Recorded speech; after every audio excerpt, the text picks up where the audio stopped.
Go back Marwari go back Gujarati ప్రచారంపై మండిపడ్డారు కేంద్ర మంత్రి బండి సంజయ్. కమ్యూనిస్టుల ముసుగులో కాంగ్రెస్, బీఆర్ఎస్, ఎంఐఎం కుట్రలు చేస్తున్నాయని అన్నారు.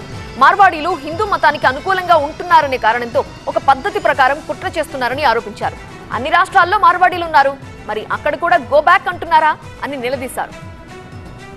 కాంగ్రెస్, బీఆర్ఎస్, ఎంఐఎం పార్టీలు కలిసి ఆడుతున్న నాటకాలు ఇవాళ గుజరాతీలు హిందూ ధర్మాన్ని, సనాతన ధర్మాన్ని కాపాడే వ్యక్తులు కాబట్టి వాళ్ళందరూ భారతీయ జనతా పార్టీకి అనుకూలంగా ఉంటారు, హిందూ ధర్మానికి అనుకూలంగా ఉంటారని చెప్పి ఒక ప్లాన్ ప్రకారం ఇదంతా జరుగుతున్నది.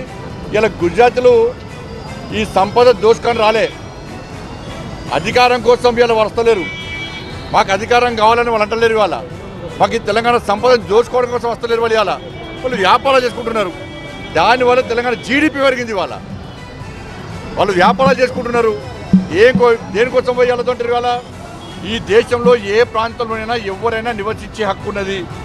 తెలంగాణకు సంబంధించి చాలామంది ఇతర రాష్ట్రాల్లో ఉంటున్నారు.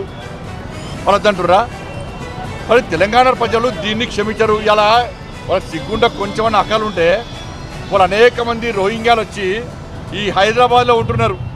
వాళ్ళ గురించి మాట్లాడమని చెప్పండి. వాని వల్ల ఇలా తెలంగాణ, ముఖ్యంగా హైదరాబాదు పాత బస్తీ అనేది, హైదరాబాద్ అనేది ఐఎస్ఐ అడ్డగా మారింది. అనేక బాంబ్ బ్లాస్ట్ జరిగినాయి, అనేక నివేదికలు వస్తున్నాయి. ఇవాళ ఇతర దేశాల నుంచి రోహింగ్యాలు వచ్చి ఉన్నారు. ఇవాళ బీఆర్ఎస్ పార్టీ షెల్టర్ ఇచ్చింది, కాంగ్రెస్ పార్టీ పెంచి పోషిస్తున్నది. వాళ్ళ వల్ల థ్రెట్ ఉన్నది. ఎప్పటికైనా ఇబ్బందులు రావచ్చు ఇలా తెలంగాణ రాష్ట్రానికి. వాళ్ళ గురించి మాట్లాడమని చెప్పండి.